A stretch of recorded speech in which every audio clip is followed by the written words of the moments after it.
Yo, what's good, everybody? Welcome to another episode 9 of Mama Knows Best. I'm Son, and I'm here with Mama.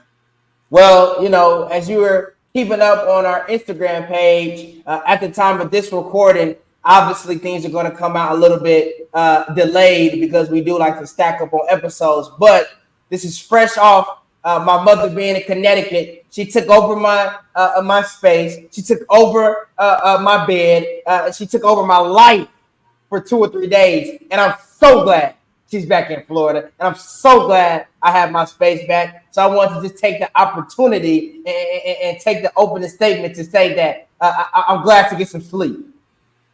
Okay, he just totally disregarded the topic of of this message. This is supposed to be about C3, but of course he had to make it about him. Really, he's so happy that he got his bed back. But who called me asking me to come? I told you I was done with you and I won't see you into the summertime. But I'm the one who got a call. Can you make time to come see me in February? How about you just say, Mom, I was homesick. Mom, I missed you. Mom, I just needed a little bit of love here in Connecticut and all that. You just gotta go the extra, right? Anyways, like you were saying, this episode will be a celebratory episode talking about Charles Edward McDonald III, also known as C3, my little brother, and also obviously my mother's son. So we had to open up with our statement while poking my mom. But this episode is not about me. It is about C3, remembering him. But also we want to drop some nuggets about kind of what was it like for us to go through our grieving process, and also just talk about, to make it relatable for our audience, how do you cope with grief? I know my mom has a lot of great points that she wants to talk about, and also just giving her a platform to open up. So, anything else right to do the 30-second countdown? Hey, let's do it.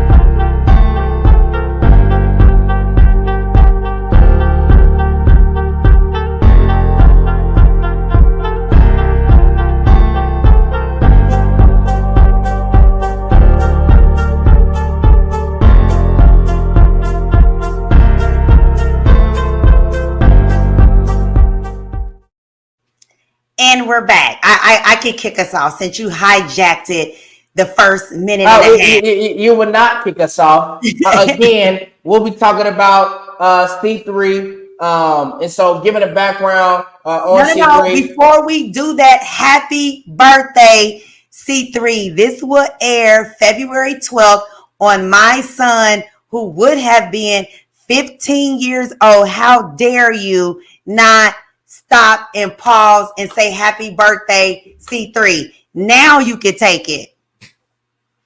Well, happy birthday, C3. But to give our audience a little bit of background who doesn't know C3 and may not be familiar with his story, we can't always assume that everyone knows who Charles is, especially my life. For me, going on to college and then obviously starting my career and my life as an adult in a totally different state. But like I said, he was my little brother, my mom's second child, my dad's third child, and he tragically passed away in a car accident at 7 years old. So, obviously this would be it's been going on 7 and 3. 8 years. It'll be going on 8 years. Yeah, it'll be going on 8 years since the accident. So again, we want to just open up. Have a space where both the audience can experience my mother and I being vulnerable, but also being able to talk about C3 and just shed light on him and make it celebratory. So I'll let you kick off the first question and let's get into it. Well, of course, you know me, I always got to remix it. I'm not going to start off with the question first. So I had to I'm going to stand up. Hopefully I don't be exposing. And we can put an actual picture, but this was a picture of C3 the year before, I guess, he passed away. We were on a family vacation in the Bahamas, and I don't know if you can see it, he has these sandals on with socks. Right. And so, and then of course his birthday's been in February. I have my amethyst piece, but I have to tell you this story. So we were in, me, you, and your dad. Of course, you remember C3. We was in Bahamas. We was fortunate enough to take you out to Atlantis on a family vacation. And so I think this, if I'm not mistaken, this is probably C3's first time on the beach. And if you remember, he had a fit. He did not like the texture of the sand touching his feet, and I didn't know what to do. Like, what the what? But as a mom, and as a mom who, always trying to look for solutions, I had an idea. Put socks on this little boy with his slides, his sandals, and take him out there. It worked. You would think something as small as that, but he had a freaking ball with his socks on, getting wet with the sand in there on the beach. And so these shirts was made because that next year we were supposed to be in Dominican Republic, me, you, Christian, C3, and my mom. But of course we had lost C3 at that time. So we wanted to do something to celebrate him. So we had these shirts made, and we all went on the beach with our socks and our sandals. So I don't know if we can find that picture, but maybe we can find that picture of the family and post it. But that was one of the ways that we wanted to remember him. So of course, I wanted to wear something that represents C3 as we're celebrating and remember him. So, all right, got the story out the way. So the first question is just really, you kind of already told who C3 is. What did he mean to you? Because again, we're talking about 7-8 years ago before his passing. So you was a lot younger, and just the impact that he had on you, or that you saw that he had in just the short time he was here, 7 years he was here on this earth. Yeah, I mean, obviously, he was my little brother, so he meant a lot to me. I feel like he was a running mate. I think he allowed me to obviously feel like somebody I could boss around. I think I get to come from a great family structure to where you guys did a great job of making sure that everything was always organized. Things were in place. There was already a structure laid out. So I was the one always getting bossed around. So when C3 was around, it was cool to be able to boss someone else around. But he is really the only person, in my opinion, that was a bigger light than me. I think he was truly one of the faces of the family.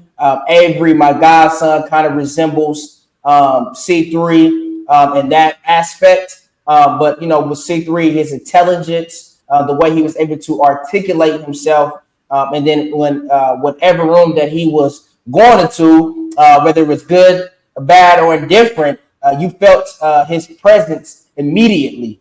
And so for someone to be with that powerful personality at that age, it was incredible.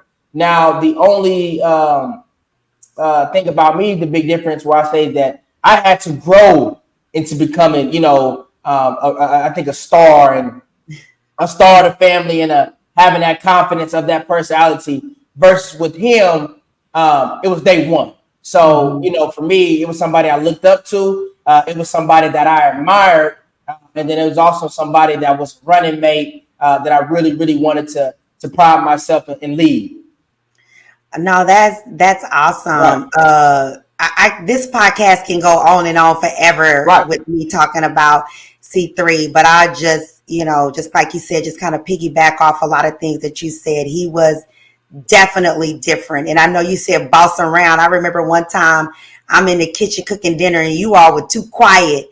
And I peeked my head around the corner and he was telling you all whispering. Like he was so smart when he was telling you all whispering, because he knew, he didn't want me to hear. But just as a baby, he demand attention, and the things that work with you, it didn't work with him. He was just that kid, and he was special, and And it was, he was planned for, he wasn't the oops baby, but that ain't that, I'm just saying Right. he was C3, and he probably would have been the engineer that your dad probably wanted, because he loved Legos, he loved building, you could see that his mind was always wondering, he was thinking. He was my roller coaster rider. You and your daddy was a little bit of, little bit on the soft side, and had to twist your arms to get on the roller coaster. But when C3 got to that height, the little bit that I experienced, he was right there in the front at Worlds of Fun there in Kansas City riding the ride. So he was wonderful, and it was definitely a major, major loss to, our family,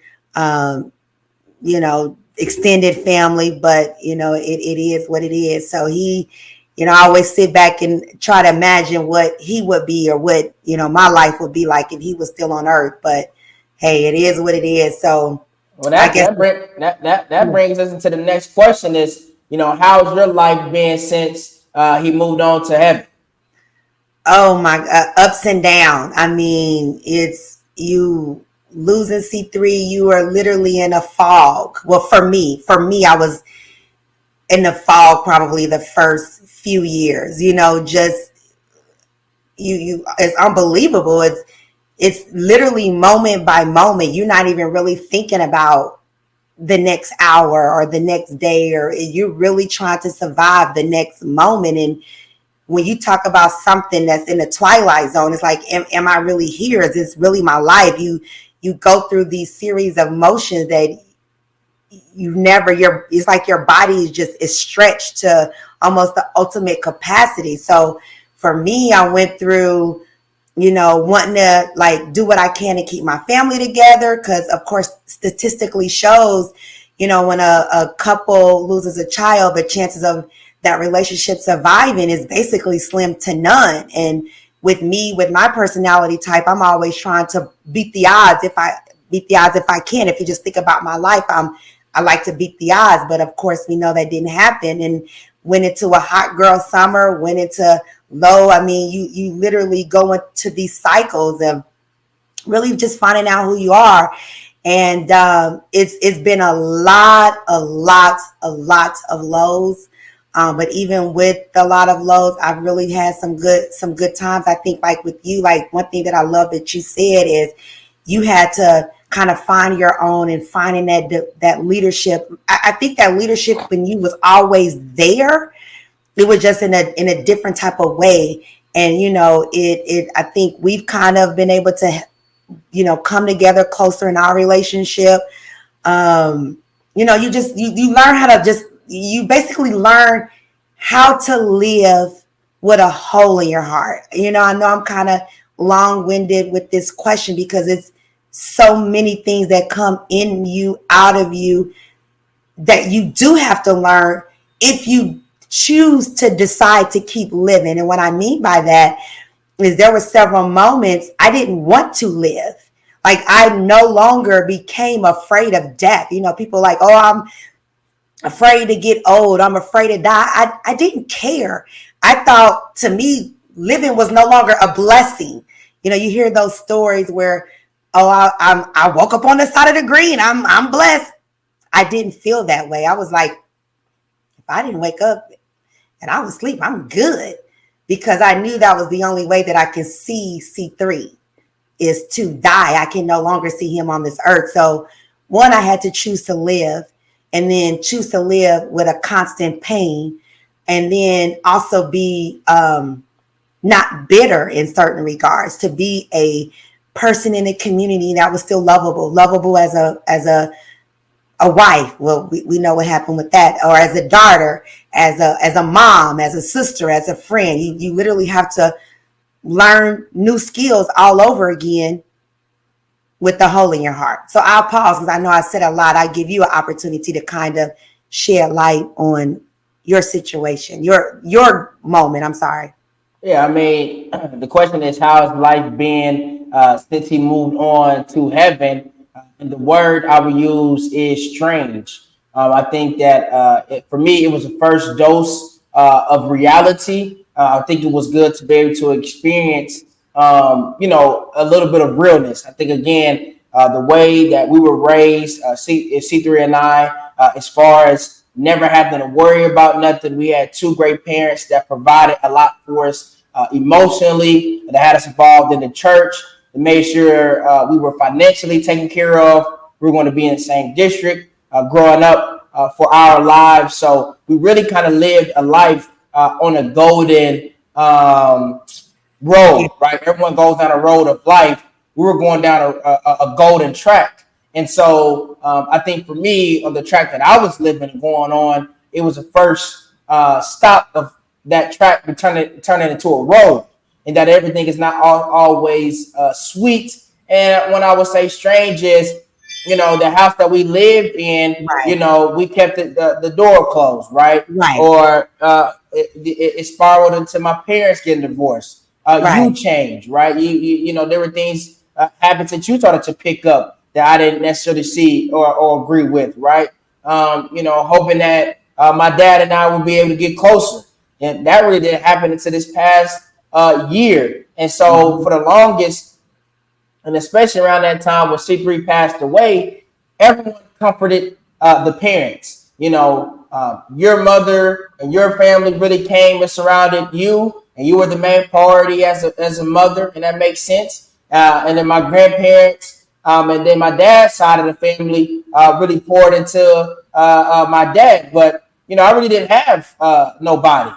You guys were going through what you guys were going through with the divorce. And then, like I said, I think the family really kind of took you guys, part of their wing. And I think a lot of people kind of just, forgot about me and didn't really understand how much it affected me. Really, honestly, neither one of with you or my dad, neither one of with either one of my parents, I've never really had discussions about C3 and how that has affected me, how I've had to overcome that as well. So, thank God for this podcast that we were able to create to be able to have a coping mechanism for us. But it was strange, man. Like I said, it was the first time that, I had to deal with a dose of reality, something that was difficult. But, overall, I think it kind of accelerated, it kind of put me on track to not be coddled like I was. And also, in a weird way, it allowed me to grow to become a man a little bit faster, right? And to Mhm. understand and be more appreciative of life. So, like I said, I think it was just strange, but you got to adjust, and that's what life is all about. It's adjustment, but a very painful adjustment. Very, very painful. And I think that's a really good point that you brought up. And maybe I'm glad that you brought that up, speaking from your perspective, because like I said, we're talking about you being 22. Well, 7, 8 years ago, you wasn't. And so maybe certain things that you needed got lost in the sauce, as far as grieving, because if you really think about that time, we all kind of grieved in different ways. Now one thing that I did attempt to do was to, get us in counseling or whatever. Maybe Well, that wasn't. hold on, you're kind of moving on to the next question. Well, yeah, well, So I can ask okay, you you're that. right. Okay, So all we're right. talking So about support systems or whatever. How do you support someone in grief? And I'm gonna ask that again. How, because obviously we're talking about losing a loved one, but a lot of people have lost close family members. But we have a unique perspective with C3. So again, I want to ask you, how do you support someone in grief?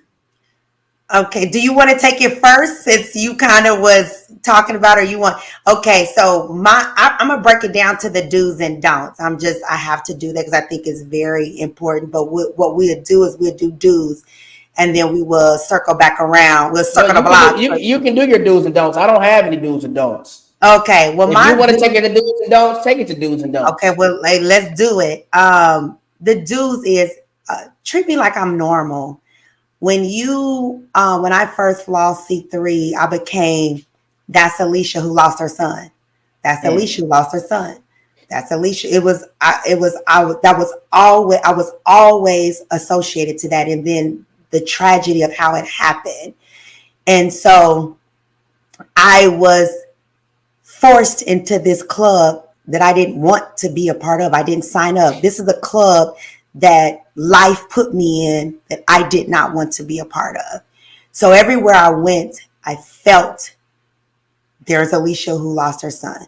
You know, even to the point me and your dad is out one day out at, I remember so vaguely, we were not vaguely, I'm stumbling over my words because I'm getting emotional, but we were at the comedy club in Kansas City having a good time. So those who are in grief, you know, it doesn't take much to put you in that dark space. So when you actually have an hour or 2 hours to just live and be normal, you take advantage of that.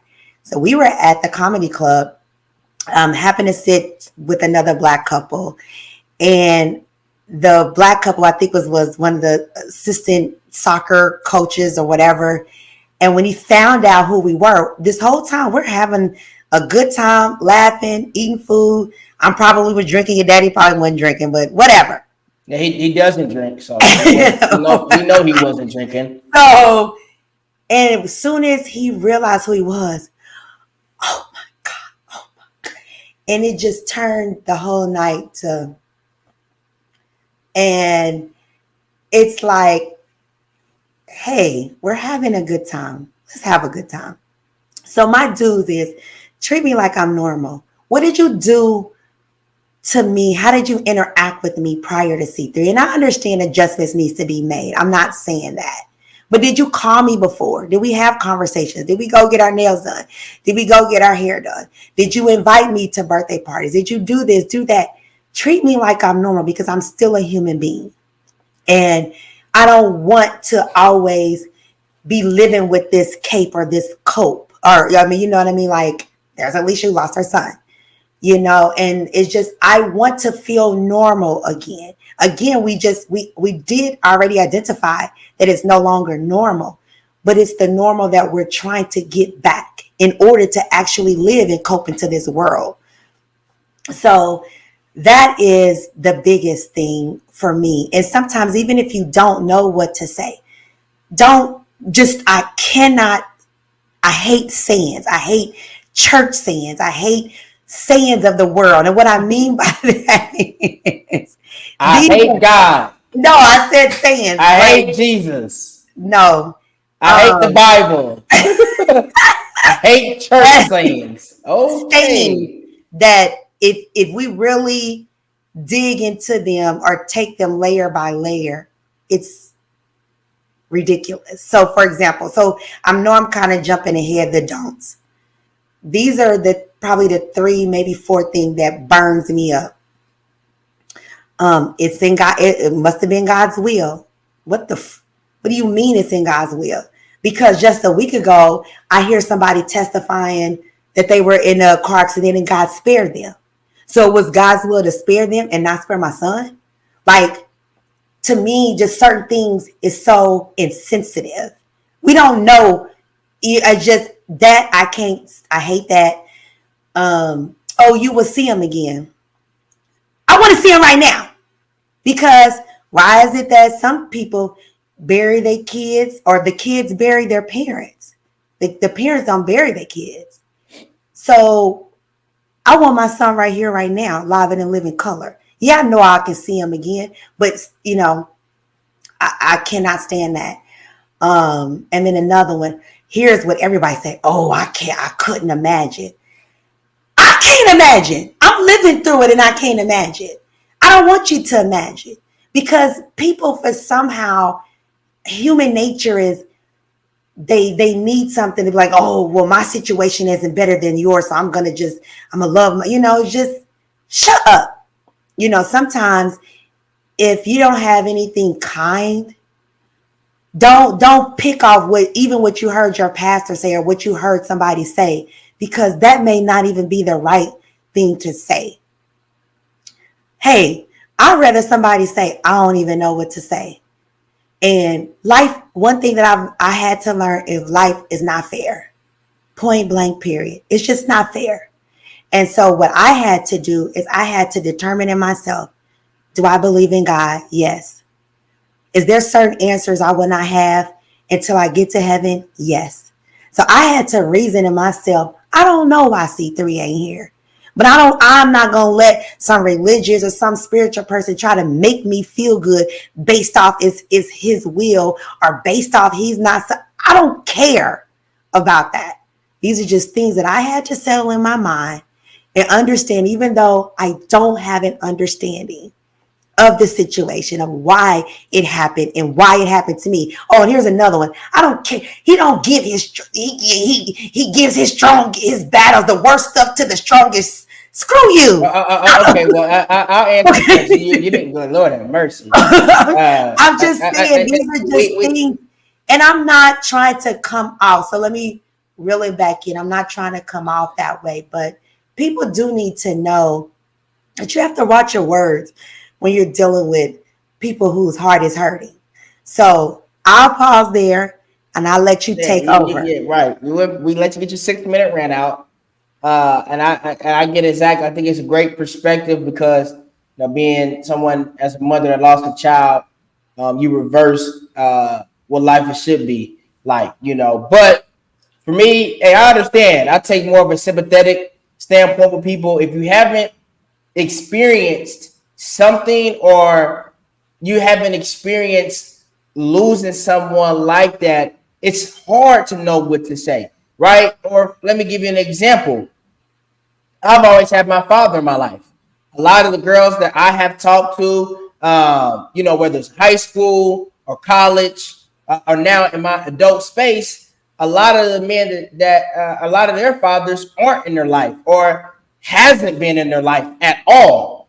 So maybe I don't always say the right thing. Maybe the relatability factor is not there because I have and they don't, right? I have my father, they don't have their father, right? And so I pride myself on, hey, there are going to be times where I say the wrong things.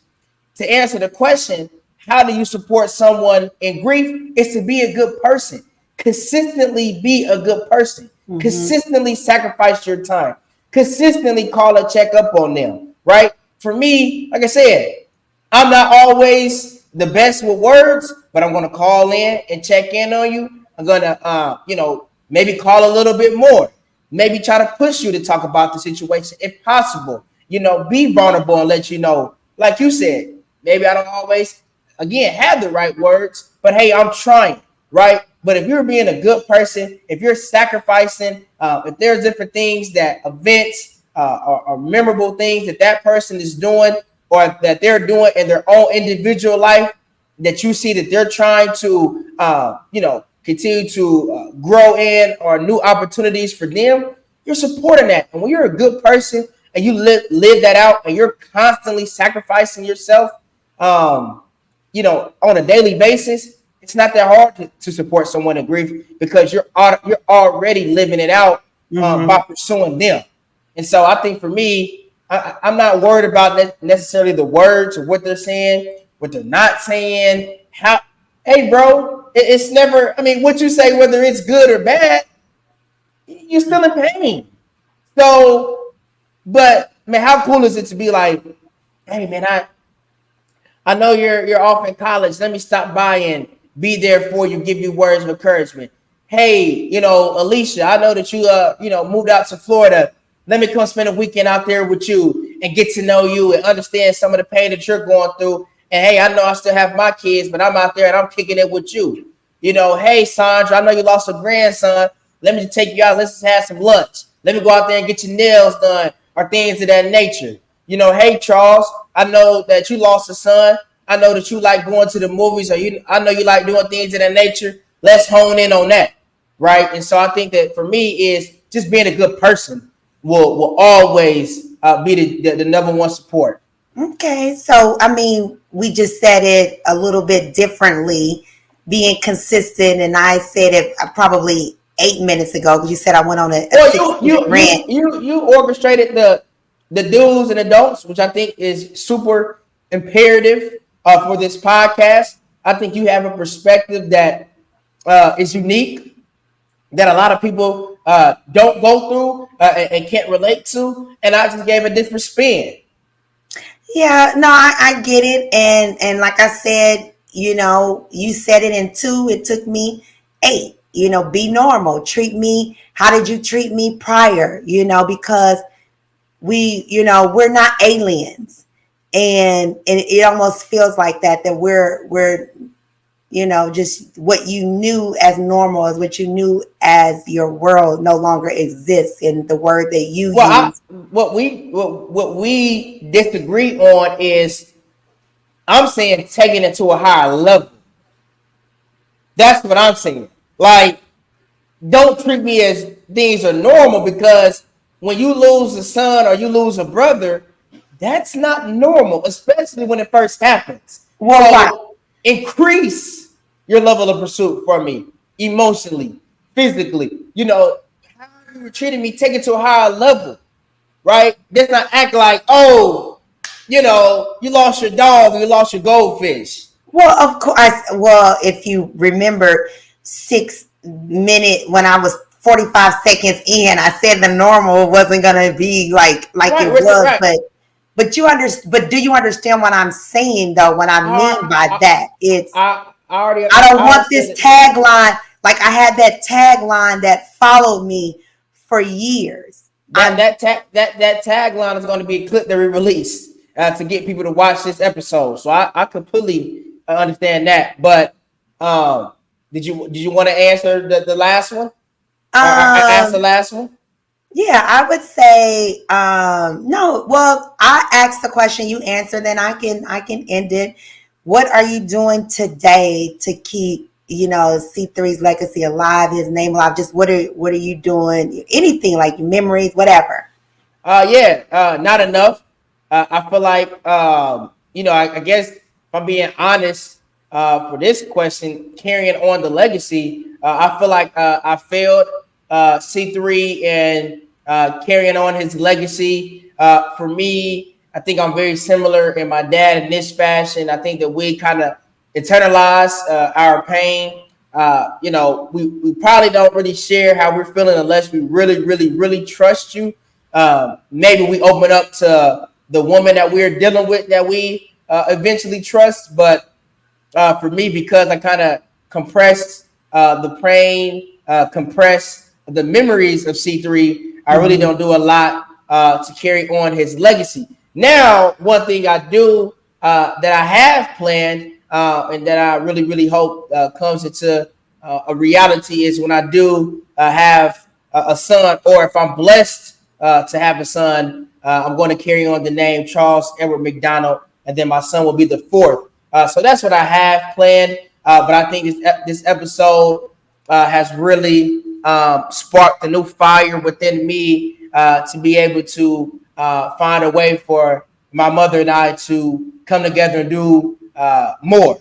I know you have done more, and I don't want to take away your spiel, but you done a little bit more, and I'll let you dive into that. But I think there's going to be, also to be able to continue to do things like this, to just talk about them and share memories. Yeah, absolutely. I mean, well, of course, in the beginning, and you were a part. Your dad and I did back to school drives. We did that every year. We supported the schools back there in Kansas City, where we gave back in his name. And of course, through the divorce and everything like that, it kind of ended. I'm not sure if that's something that your father has kept up, but I've always wanted to always do something. And then, of course, I know simple on his birthday and stuff, we would always go to dinner, did something. So I did almost a year ago, launched my LLC, C3 Management Consulting Right. LLC.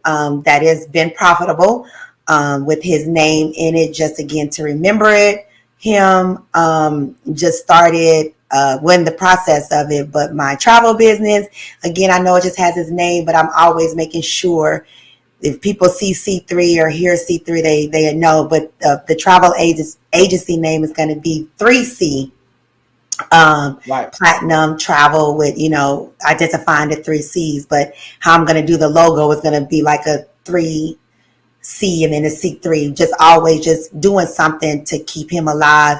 And then of course just small stuff. I know y'all said I got too much stuff in my office, but every time I come into my office and I work, my baby is right there, and just he's living in our hearts. I just think that he's a part of us, and we always are gonna carry him, regardless if it's something that we're doing out in the world or not.